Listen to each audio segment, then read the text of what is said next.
So the Dunlop debate this week, lots of fan questions about it. If the penalty was too severe, and we have Mike Peltier, the director of AMA Pro Racing. I believe that's his title, but he's one of the big bosses there. You see him on Supercross, Motocross, SMX. Sometimes when he has to clarify a red flag or what a ruling is. Nevertheless, we have some sound of what the rule said or how he justified the penalty. So roll that, Aaron. Yeah, when you see Jett hit the gate, he's in front of the field, and when he takes off, he still has an advantage in front of that field. That's considered jumping the gate. That is a set penalty in the rule book, so that's not a varying penalty. Jumping or fouling the gate is a set one-lap penalty.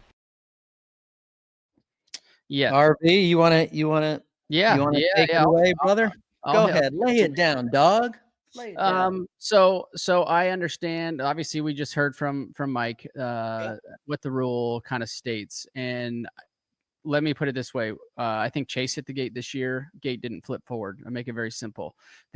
When Jett hits the gate, it flips it forward. So now he has interfered with the 42-man gate dropping. And also he rolled forward a little bit and I'll use the word advantage. It was an advantage because, and I know that's the discrepancy. Oh, well, he didn't get a good start because he did hit the gate, but he interfered with the actual gate dropping and flipped it forward and then pulls forward a little bit. And has call it a handlebar or a grip in front of everybody before anybody else has left the gate. So that right there is why, or par for the course of docking of the lap.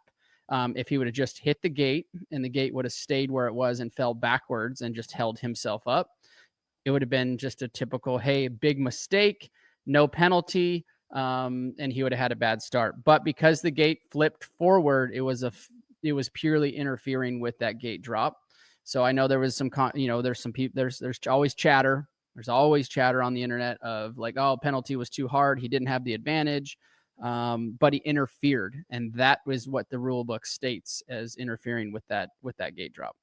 Yeah. And two, when you look at that replay, I personally believe when he flinches the second and third time, the gate goes forward and then he flinches again.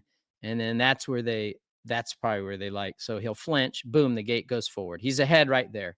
And then he goes again, he'll go a second time and a third time, the second angle, the side-by-side angle, watch, he flinches. And then right there, if he waits until everybody goes and then goes, then I don't think he gets penalized. See, he'll flinch and then he goes, double clutches it.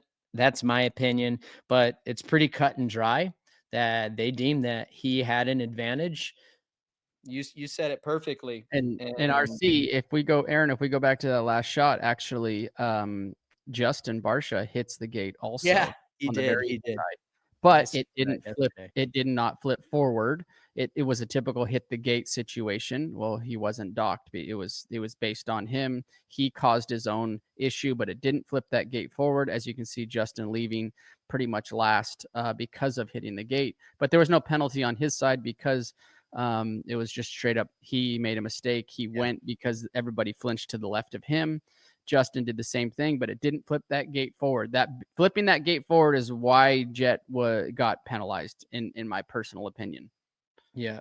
Do you think if he doesn't double clutch it like that, like what I was explaining, I think it would be a very gray area. I think that rule at that point would then be gray because it is kind of written in stone in the rule book of what Mike Pelletier was talking about. But if Jett would have hit the gate and not had the jumping, or the gate may result in a penalty of one lap or disqualification. So I think if he would have hit the gate and it still flipped forward, but he didn't flinch again, then I think we may have a gray area, because then you can't use the word advantage. He didn't have a grip length or a bar length or 6, 8, 10 inches, whatever it actually ended up being.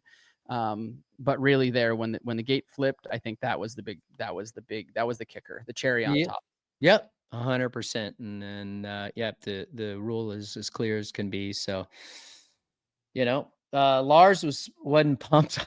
Lars wasn't pumped. Lars Lindstrom, the team manager of Honda, he was talking to Mathis afterwards. He said the spirit of the rule is to keep from getting an advantage.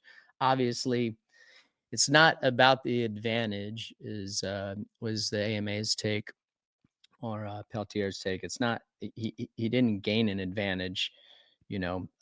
Obviously didn't get a great start. It wasn't like he did it on purpose to get an advantage. That is true. It wasn't malicious. Like he was like, I'm going to jump the gate.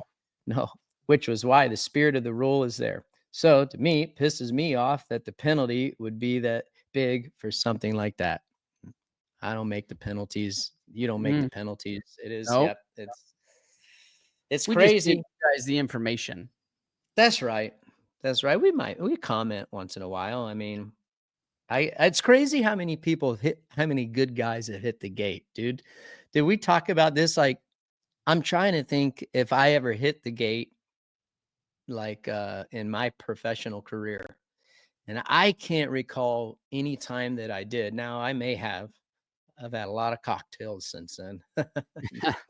I don't know. Two kids that are 18. I mean, dude. I don't think I've ever hit the gate in my pro career, but probably as an amateur one time or another. But that's kind of par for the course. We put so much emphasis on the start. With the field, with the class that we have in the 250 and the class that we have in the 450. How deep the field is. If you don't start up front, it's very tough. Jett rode an amazing first moto. I think he made it back up to 6th place, which was very impressive. Yeah.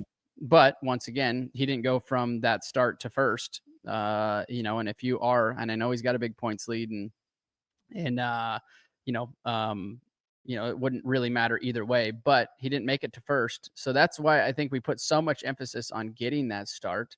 Oh, he made it back to 3rd. Sorry. I see this 6th right here on our work. But we put so much emphasis on that gate drop that, dude, one little flinch by the guy left of you or yourself, like that stuff can happen. Hi folks, Lee Diffie from NBC Sports. If you enjoyed what you just watched, well, it's time to bring the action and subscribe to the Motorsports on NBC YouTube channel. You can have it all: news, highlights, interviews, and analysis. So go for it.